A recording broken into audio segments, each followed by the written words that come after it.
Hello నమస్తే, welcome to my channel say something. Screen మీద చూస్తున్నారు కదా, జయప్రద గారు one of the best senior heroine. ఓ విధంగా చెప్పుకోవాలంటే తెలుగు సినిమాని శ్రీదేవి గారితో ఈక్వల్గా ఆ టైంలో ఒక ఊపు ఊపేశారని చెప్పచ్చు. తెలుగు హిందీ కూడా దాదాపుగా భారతీయ సినీ పరిశ్రమలో ఒక 5-6 లాంగ్వేజెస్లో ఆ టైంలో ఆవిడ ఒక వేవ్లో వెళ్ళారు. నేను చెప్పుకోవాలంటే ఇక్కడ తెలుగు హిందీ అయితే దాదాపుగా ఆ టైంలో మన సినిమాలు కొన్ని రాఘవేంద్రరావు గారు వారందరి ద్వారా కూడా డబ్బు అవ్వడం వల్ల అక్కడ రాఘవేంద్రరావు గారు ఇంకా కొంతమందితో అక్కడ జితేంద్ర గారు, రాజేష్ ఖన్నా గారు పెద్ద పెద్ద స్టార్లు అందరితోనూ కూడా దాదాపు అమితాబ్ బచ్చన్ గారు వాళ్ళందరితో కూడా చాలా బాగా చేసుకుంటూ వచ్చారని చెప్పచ్చు. ధర్మేంద్ర గారు వీళ్ళందరితో కూడా స్క్రీన్ మీద కూడా మనకి ఆ ఫొటోస్ కనబడతాయి.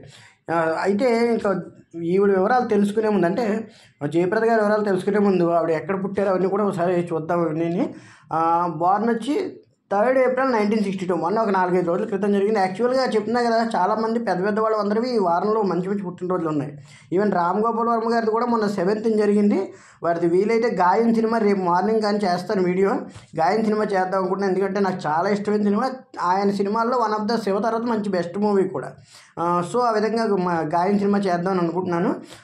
ఈ విధంగా చూసుకుంటే 3 April 1962 at the same time Jitendra గారిని ఇందాక మనం స్క్రీన్ మీద చూసాం కదా, వారి పుట్టినరోజు కూడా మొన్న ఏప్రిల్ 7నే.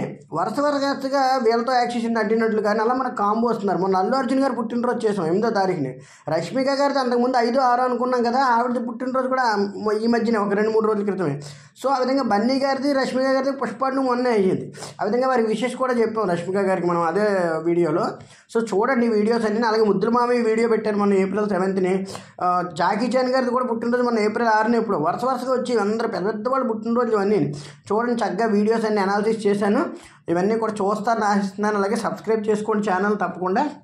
ఇంక జయప్రద గారి వివరాలు చూసుకుంటే కనుక, బోర్న్ అదే చెప్పాం కదా, పుట్టింది 3 ఏప్రిల్ 1962 రాజమండ్రిలో పుట్టారు. ఈవిడ అసలు పేరు లలితారాణిరావు అని చెప్పేసి పిలుస్తారు. యాక్చువల్గా లలితారాణి గారు ఈవిడ పేరు. ఫాదర్ పేరు వచ్చి కృష్ణారావు గారు. ఆయన అప్పట్లో ఫిలిం ప్రొడ్యూసర్లకి ఫైనాన్షియల్గా ఉండేవారు వీరు. అంటే ఎలాగంటే రాజమండ్రి, దాదాపు కాకినాడ ఇవన్నీ కూడా సినిమాలతో, అంటే గోదావరి తీరం సినిమాలతో ముడిపడి చాలా ఉండేది. అప్పట్లో చాలామంది ఫైనాన్షియల్ అందరూ అక్కడ మనకి చాలా అనుకుంటే అనపర్తి ఆ సైడ్ నుంచి చూస్తుంటే రెడ్లు కానీ కొంతమంది ఇంకా చాలామంది మీద ఇతరత్ర కులాల్లో కూడా చాలామంది ఫైనాన్షియల్ ఉండేవారు చాలామంది. ఆ విధంగా చూసుకుంటే వీరి నాన్నగారు ఫిలిం ప్రొడ్యూసర్లకి ఫైనాన్షియల్గా వర్క్ చేసేవారు. నీలవేణి గారు వీళ్ళ మదర్ హౌస్ వైఫ్ అనమాట. ఇక ఆ విధంగా చూసుకుంటే హస్బెండ్ వచ్చి మెహతా శ్రీకాంత్ మెహతా అనే ఆయన మ్యారేజ్ చేసుకున్నారు. ఆల్రెడీ మ్యారీడ్ అయిన పర్సన్ ఆవిడ 86లో మ్యారేజ్ చేసుకున్నారు. అయితే మ్యారేజ్ చేసుకోవడం అనేటువంటిది ఆవిడకి ఇష్టానికి సంబంధించిందనమాట. అంటే కొన్ని విషయాల్లో తప్పనిసరి చేసుకోవాల్సి వచ్చింది ఆవిడ. అలాగే ఒక చిల్డ్రన్ కూడా అడాప్ట్ చేసుకున్నారు తర్వాత. ఆవిడకి చిల్డ్రన్స్ అదేం లేరు ఆయనతో పాటు. ఆయనకి ఆల్రెడీ అప్పటికే చిల్డ్రన్ ఉన్నారు మ్యారేజ్. సో ఎందుకు ఇష్టపడి చేసుకొని, అంటే సినిమాకి సంబంధించిన ఆయన కూడాను ప్రొడ్యూసర్ అది ఆయన చేసుకున్నారు. ఒక చిల్డ్రన్ అడాప్ట్ చేసుకున్నారు. పర్సనల్ వివరాలు ఇవి. ఇక పర్సనల్ వివరాల్లోనే ఆ విధంగా వెళుతుంటే కనుక ఈవిడ రాజమండ్రి హై స్కూల్లో చదివేవారు కదా. అక్కడ ఏమైందంటే 73 ఆ టైంలోనూ ఈవిడ స్కూల్ ఫంక్షన్స్లో, అంటే అదే కదా ఫేర్వెల్ ఫంక్షన్స్ అని అలా జరుగుతుంటాయి కదా. ఆ విధంగా జరుగుతున్నప్పుడు 73 అంటే ఇప్పుడు ఎంత 62 అంటే 11-12 ఏళ్ళు. 73 టైం అంటే చాలా తక్కువ. 11 ఏళ్ళు అంటే మనకి తెలిసి ఒక అప్పట్లో 7th 8th 9th ఆ టైం 10th దగ్గరికి వచ్చేసి ఉంటారు, కానీ 8th మ్యాక్సిమం 8th ఆ టైంలో అనమాట. ఈవిడ ఒక స్కూల్ ఫంక్షన్లో డ్యాన్స్ చేశారు. అక్కడ చేస్తే ఆ డ్యాన్స్ ఒక ఫిలిం ప్రొడ్యూసర్ గారు వచ్చి చూసి, ఆయన ఫిలిం డైరెక్టర్ గారు చూసి అనుకోకుండా వచ్చి గెస్ట్ కింద వచ్చి చూసిన ఆయన ఆశ్చర్యపోయారు. ఇప్పుడు చాలా బాగుంది అమ్మాయి అని చెప్పేసి వాళ్ళ తల్లిదండ్రులను అప్రోచ్ అవ్వడంతో వాళ్ళు అలా కాదండి మేము ఇప్పుడు ఏమనుకోవట్లేదు అన్నట్టుగా అంటే, అయితే వాళ్ళ అమ్మగారు అన్నారు పర్వాలేదు చిన్నపిల్లగా సరదాగా డ్యాన్స్ చేయించండి మామూలు పర్వాలేదని. అలాగా భూమి కోసం అని చెప్పేసి 1974లో ఒక సినిమా వచ్చింది. ఆ భూమి కోసం అనే సినిమాలో ఈవిడ ఒక చిన్న పాత్రలో డ్యాన్స్ చేయించారన్నమాట.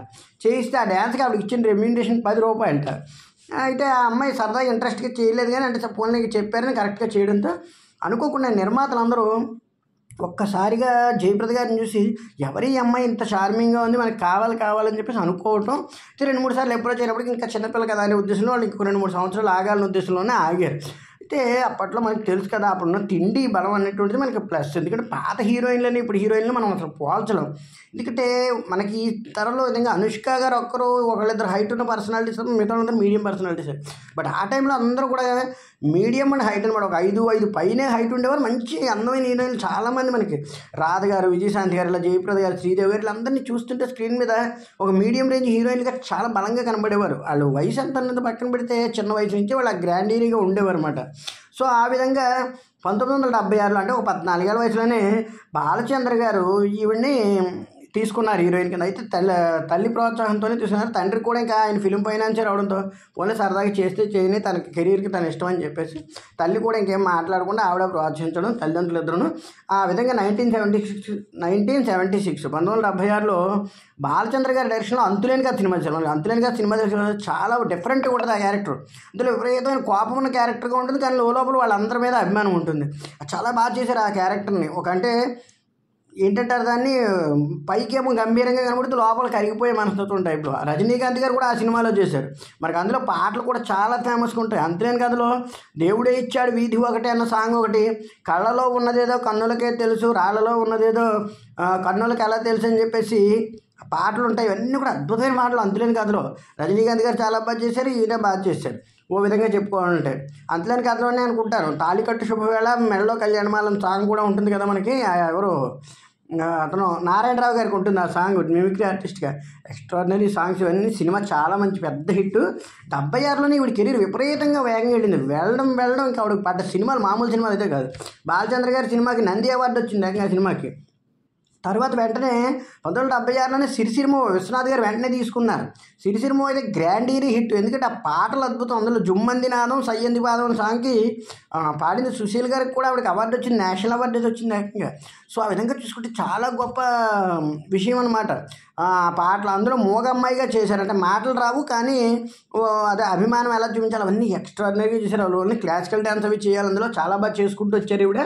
ఆ విధంగా 76లో వెంటనే వెళ్ళడంతో, ఇదే 76లో మామూలుగా ఇంకా వేరే ఉన్నాయి. సీతా కళ్యాణం అని బాబు గారి డైరెక్షన్లో రవి గారిని ఒక అతను అప్పట్లో రాముడిగా చేశారు. బాగుంటుంది ఆ సినిమా కూడా, బాబు గారి డైరెక్షన్లో ఉంటాను.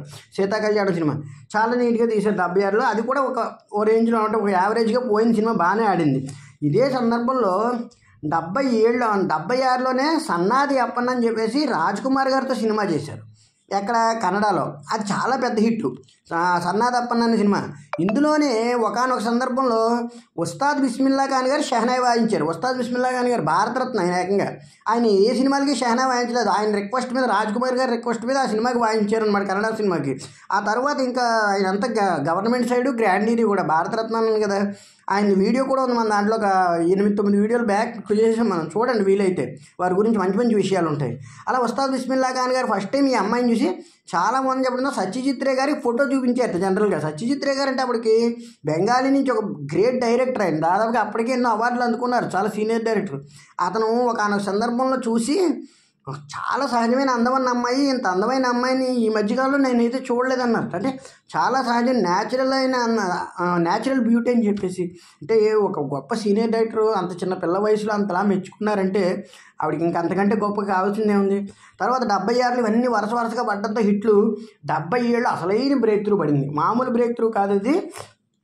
77లోది అడవి రాముడు బీభత్సాన్ని సృష్టించిందని చెప్పొచ్చు. రామారావు గారితోనూ రాఘవేంద్రరావు గారి డైరెక్షన్లో వచ్చిన ఆ సినిమా సంచలనాలు నమోదు చేసింది. జయసుధ గారితో కాంబోగా చేశారు. అంటే జయసుధ గారు హీరోయిన్ కాదు, బట్ సైడ్ క్యారెక్టర్ ఉంటారు ఆవిడ కూడా. బట్ బీభత్సం అన్నమాట, మామూలుగా కాదు, ఇండస్ట్రీ హిట్. దాంతో అందులో సాంగ్స్ కూడా మనకు తెలుసు కదా. ఆరేసుకోబోయి బారేసుకున్నా అనే సాంగ్ని అప్పట్లో అన్ని మ్యాగజైన్లు ప్రచురించాయట. ఒక అమ్మాయిని, అంటే నిజంగా రామారావు గారికి జయప్రదకి కాంబో ఎలా కుదురుద్దని అనుకున్న వాళ్ళు ఆశ్చర్యపోయారు ఆ సినిమా చూసి. నిజంగా అద్భుతంగా ఏనుగు మీద వచ్చే సీన్ కానీ, తర్వాత కోకిలమ్మ పెళ్ళికి కోనంతా పందిరి అన్న సాంగ్ కానీ, ఇవన్నీ కూడా చాలా బాగా కుదిరాయి. అడవి రాముడు హ్యూజ్ సక్సెస్ అవడంతో జయప్రద గారికి ఇంక వెనక ముందు ఎదురు లేదనమాట. ఒక విధంగా చెప్పుకోవాలంటే ఆ తర్వాతే 77లోనే ఇంకా కొన్ని సినిమాలు చేసుకుంటూ వచ్చారు. ఈ సందర్భంలోనే కృష్ణ గారితో 76లోనే రాజరాజేశ్వరి విలాస్ కాఫీ క్లబ్బు, అది కూడా చాలా పెద్ద హిట్. ఎందుకంటే అంటే సినిమా యావరేజ్ కానిప్పటికీ పాటలు చాలా బాగుంటాయి. ఇక్కడ మనం 2 విషయాలు గుర్తించాలి. సుశీల్ గారికి ఈవిడికి పాడిన 2 పాటలకే ఈవిడికి మంచి అవార్డులు వచ్చాయని చెప్పచ్చు. ఎందుకంటే ఇందులో రాకోయి అనుకోని అతిథి వేళ కాని వేళ అని చెప్పి సాంగ్ ఉంటుంది. చాలా బాగుంటుంది సాంగ్, ఇప్పటికీ వినాలి. కానీ మంచి ఏదో హాయిగా ఉంటుంది అన్నమాట చెవులకి, అంత బాగా పాడారు సుశీల్ గారు. కృష్ణ గారిది ఈ సినిమా. ఆ తర్వాత కృష్ణ గారితో దాదాపుగా 41 సినిమాలు చేశారు. కృష్ణ గారితోనే కాదు, మామూలుగా తెలుగు సినీ ఇండస్ట్రీలో ఒక హీరోయిన్ ఒక హీరోతో 41 సినిమాలు చేశారంటే అదొక్క జయప్రద గారు మాత్రమే. ఒక హీరోయిన్ ఒక హీరో కాంబోలో ఎక్కువ సినిమాలు వచ్చింటే వాళ్ళిద్దరి మధ్య మాత్రమే. 41 సినిమాలు, మామూలు సినిమాలు కాదు, అన్ని పెద్ద హిట్లు, దాదాపుగా ఒక 30% హిట్లు. ఎందుకంటే సింహాసనం, అంతకుముందు సింహాసనం తెలుసు కదా పెద్ద హిట్, ఊరికి మొనగాడు, సింహాసనం, ముందడుగు, అలాగే ఇంకా మనకి చాలా చాలా సినిమాలు ఉంటాయి ఆవిడతో. కృష్ణ గారు ఇంకా కాంబో, రహస్య గూఢచారి, ఏజెంట్ గోపి, అవన్నీ కూడా బీభత్సం అనమాట. ఇంక సినిమాలు కృష్ణ గారితో అయితే అలాగే సూర్యచంద్ర, ఇవన్నీ కూడా మంచి సినిమాలు, చాలా చాలా పెద్ద హిట్లు ఉన్నాయి. కృష్ణ గారితో 41 సినిమాలు చేశారు. దాదాపుగా ఆ తర్వాత రామారావు గారితో కూడా 10 సినిమాల పైన చేశారు జయప్రద గారు దాదాపుగాను. మంచి మంచి సినిమాలు, సూపర్ మ్యాన్ కానీ, అలాగే అడవిరాముడు కానీ, యమగోళ అయితే ఇంక చెప్పక్కర్లేదు. అందులో పాటలే అద్భుతం. ఏమిటది, ఓలమ్మి తెక్కరేగిందన్న సాంగ్ కానీ, వయసు ముసురుకొస్తున్నది వానమబ్బులా అన్న సాంగ్ కానీ, అలాగే సూపర్ మ్యాన్లో కానీ మబ్బుల్లో చంద్రమ్మ అన్న సాంగ్ కానీ, ఇవన్నీ కూడా జయప్రద గారికి రామారావు గారితో కూడా చాలా మంచి హ్యూజ్ హిట్స్ ఉన్నాయి, కమాండింగ్ హిట్స్ ఉన్నాయని చెప్పచ్చు. తర్వాత శోభన్ బాబు గారితో స్వయంవరం కానీ, ఆ తర్వాత ఇంకా దేవతలో కానీ, ఇంకా చాలా మంచి మంచి హిట్లు ఉన్నాయి శోభన్ బాబు గారితో ఇండివిజువల్ తీసింది. నాగేశ్వర గారితో అయితే ఆయనతో కూడా మేఘ సందేశానికి అవార్డు వచ్చింది జయప్రద గారికి. మేఘ సందేశం, అమరజీవి, ఇంకా అలా చాలా మంచి సినిమాలు చేశారు. ఓ విధంగా కృష్ణరాజు గారితో సీతారాములు, ఇంకా కొన్ని హిట్స్ ఉన్నాయి కృష్ణరాజు గారితో ఈవిడ హీరోయిన్గా మిస్ అయ్యాక కూడా, అంటే పెద్ద అయ్యాక ఆఫ్టర్ 95 అన్నా వదిన, ఇలాంటి సినిమాల్లో 2-3 సినిమాల్లో కూడా కృష్ణరాజు గారు జోడీగా నటించారు. ఆ విధంగా చూసుకుంటే ఎక్కడే ఖాళీ లేరు. ఇక్కడ మనం ఇంకో విషయం గుర్తుంచుకోవాలి, ఇదే 76, 77 ఆల్ టైముల్లో, అంటే ఈ 79, 80 మధ్యన, 80 నుంచి చూసుకుంటే ఆవిడ కెరీర్ బాలీవుడ్లో కూడా ఖాళీ లేదు. ఎందుకంటే ఈ దేవత, ఈ సినిమాలకు సంబంధించి, అన్ని సినిమాలకి సంబంధించి అక్కడ డబ్బింగ్లు వెళ్ళాయి.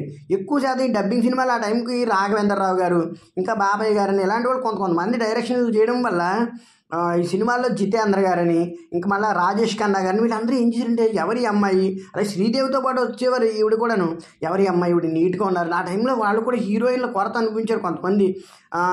కొత్త వాళ్ళు వచ్చేప్పటికి సెట్ అవ్వకపోవడంతో రేఖ గారు వీళ్ళందరూ ఉన్నప్పటికీ ఇంకా మంచి మంచి హీరోయిన్లు కావాలి, సెకండరీ హీరోయిన్ కింద తీసుకోవాలంటే ఎవరో ఒక హీరోయిన్ కావాలి కదా. అటువంటిప్పుడు మన వాళ్ళు కొంచెం ప్లస్ అయ్యారు వాళ్ళకి. విధంగా ఒక తెలుగు అమ్మాయి ఇక్కడ నుంచి వెళ్ళి అక్కడ అంత సక్సెస్ఫుల్గా రాణించింది అంటే గ్రేటే కదా మరి మనం చెప్పుకోవాలంటే.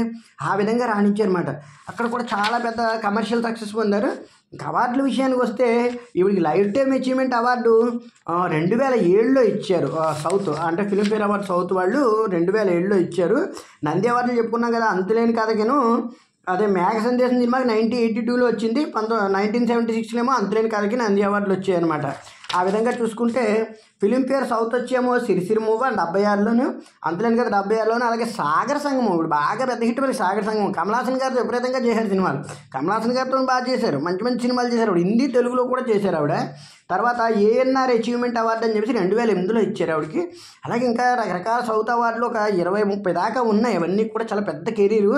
పొలిటికల్ కెరీర్గా కూడా 94లోనే టీడీపీలో జాయిన్ అయ్యి 2004లో టీడీపీ ఇక్కడ ఓడిపోయాక కొంచెం పరిస్థితుల్లో నార్త్ సైడ్ వెళ్ళారు ఆవిడ. అనుకోకుండా నార్త్ ఉత్తరప్రదేశ్లోని రాంపూర్ నుంచి ఎంపీగా గెలిచి 2004 నుంచి 2014గా రాంపూర్ ఎంపీ కింద ఉన్నారు ఆవిడ.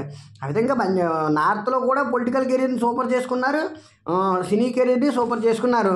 ఇక్కడ కూడా పొలిటికల్ కెరీర్ బాగా చూసుకున్నారు, సినిమా కెరీర్ అయితే ఇంక ఎదురెత్తు సౌత్లో అయితేను. ఆ విధంగా చూసుకుంటే 2022లో మొన్న మధ్యన అవుట్లుక్ పత్రిక ఇండియా 75 బెస్ట్ బాలీవుడ్ సెలబ్రిటీస్లో చూస్తే ఈ లిస్టులో ఉన్నారట. అంటే చూడండి, బాలీవుడ్ వాళ్ళకి అంతమంది ఉన్నారు ఏకంగా. కానీ 75 మంది గొప్ప వాళ్ళు ఎవరంటే వాళ్ళందరూ చెప్పిన దాంట్లో జయప్రద గారి పేరు కూడా వచ్చిందంటే శ్రీదేవి గారితో పాటు. మరి జయప్రద గారు వాళ్ళ మీద కూడా ఎంత ఇంపాక్ట్ చూపించారో మనం అర్థం చేసుకోవచ్చు. అలాగే 84 నుంచి 91 వరకు కూడా ఇప్పుడు బాలీవుడ్ టాలీవుడ్లో కూడా దాదాపు నెంబర్ 1 పొజిషన్లో కొనసాగారు అప్పట్లో ఈ రన్నింగ్లో అని చెప్పేసి చెప్తారు. ఈ విధంగా చూసుకుంటే ఆవిడ కెరీర్ మొత్తం కూడా ఎక్కడ బ్రేక్ లేవు. మంచి మంచి సినిమాలు ఉన్నాయి. మనకు తెలుగులో కూడా ఎన్ని మంచి సినిమాలు చేశారు. ఎందుకంటే దాదాపుగా కృష్ణ గారితో అయితే ఖాళీ ఉండేది కదా ఆవిడకి. ఎందుకంటే 4 సినిమాల్లో కనీసం ఒక 4-5 కృష్ణ గారితో సినిమాలు ఉండేవి. సింహాసనం సాంగ్స్ మనకు అందరికీ పాపులరే, బాగా పరిచయం. అలాగే కృష్ణ గారితో సూర్యచంద్ర సినిమాలో సాంగ్స్ కూడా బాగుంటాయి. అంతకుముందు ఏజెంట్ గోపి కానీ, రాశి గూఢచారి కానీ, అంతకుముందు దొంగల వేట బాగా అద్భుతమైన సినిమా దొంగల వేట. నిజంగాను దొంగలకు దొంగ కానీ, దొంగల వేట కానీ, ఇవన్నీ సినిమాలు చాలా చాలా పెద్ద హిట్లు ఉన్నాయి. హిందీలో అయితే జితేంద్ర గారు అయితే చాలా చెప్పేవారు. ఎవరు శ్రీదేవిని జయప్రద గురించి అయితే జితేంద్ర గారు ఆయన చాలా ఆనందపడేవారు. ఎందుకంటే మనకి అస్తమాను హీరోయిన్లు వెతుక్కోవాల్సిన పని లేదు. సౌత్ నుంచి కూడా ఎంతో టాలెంట్ వస్తున్నారు. వీళ్ళు తెలుగు వాళ్ళు ఏంటి ఇంత టాలెంట్ ఉందని మనం అందరం మెచ్చుకోవాలని చెప్పేసి విధంగా జితేంద్ర గారిని కానీ అక్షయ్ కుమార్ గారిని కూడా మెచ్చుకోవాలి మనం. ఎందుకంటే ఆయన ఒకటే అనేవారు, ఇక్కడి నుంచి అక్కడికి వెళ్ళే కదా రాణిస్తున్నారు, ఆ పిల్లలే మన వాళ్ళే కదా ఇక్కడ రప్పించండి అని చెప్పేసి లేటెస్ట్గా అయితే అక్షయ్ కుమార్ గారు కానీ ఈ విధంగా చూసుకుంటే ఎంకరేజ్ చేసేవారు అన్నమాట కొంతమంది, ప్రత్యేకంగా మన హీరోయిన్స్ని కూడాను. ఒక తెలుగు అమ్మాయి, పరిపూర్ణమైన తెలుగు అమ్మాయి, నిజంగా తెలుగు అమ్మాయిలు హీరోయిన్గా రాణించట్లేదు అంటారు. కానీ మరి అప్పట్లో వాళ్ళు ఎలా రాణించారు అనేటువంటిది ఇప్పుడు అమ్మాయిలు ఆదర్శంగా తీసుకోవాలంటే వాళ్ళు ఎటువంటి వివాదాస్పద నిర్ణయాలు తీసుకోకుండా ఎవరితో వస్తే వాళ్ళతో, సీనియర్ అయితే సీనియర్, జూనియర్ అయితే జూనియర్తో తమకి నచ్చిన విధంగా కాంబో అయ్యేవారు. ఓ విధంగా మరి రామారావు గారు బాగా సీనియర్ అప్పటికే, అయినా కూడా ఆయనతో యమగోళ, అడవి రాముడు సినిమాలు దులిపేశారు ఆవిడ. నిజంగా చెప్పండి, యమగోళ అయితే ఓ సాంగ్స్లో ఇద్దరు మీద పడి కొట్టుకోవాలి నిజంగాను. అంటే ఓలమ్మి తెక్కరేగింద సాంగ్లో ఇతను ఎంత టీచ్ చేస్తారో ఆవిడంత టీచ్ చేసినట్టు ఉండాలి. అది కూడా గ్రేటే కదా.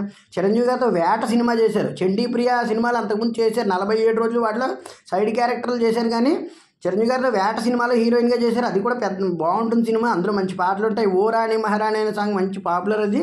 తర్వాత కూడా ఒకళ్ళిద్దరు హీరోలతో చేశారు, కానీ ఎక్కువ శాతం సీనియర్ హీరోలు అందరితో చేసేటప్పటికి ఆవిడ దాదాపుగా 200 సినిమాల కెరీర్ అంతా ఏకంగాను. ఇంత పెద్ద లాంగ్ కెరీర్ నుంచుకొని అలాగే పొలిటికల్ కెరీర్ కానీ అన్ని విధాలా సక్సెస్. కాంట్రవర్సీస్ ఉన్నాయి, బట్ కాంట్రవర్సీస్ మనకు అనవసరం. మనం చెప్పుకునేది కేవలం ఫిల్మ్ కెరీర్ పరంగా కాబట్టి. అలాగే పొలిటికల్ కెరీర్లో కూడా రాణించారు కాబట్టి చెప్పుకున్నాం. సో మరొకసారి ఆవిడకి జన్మదిన శుభాకాంక్షలు తెలియజేసుకుంటూ thank you very much. Please subscribe my channel.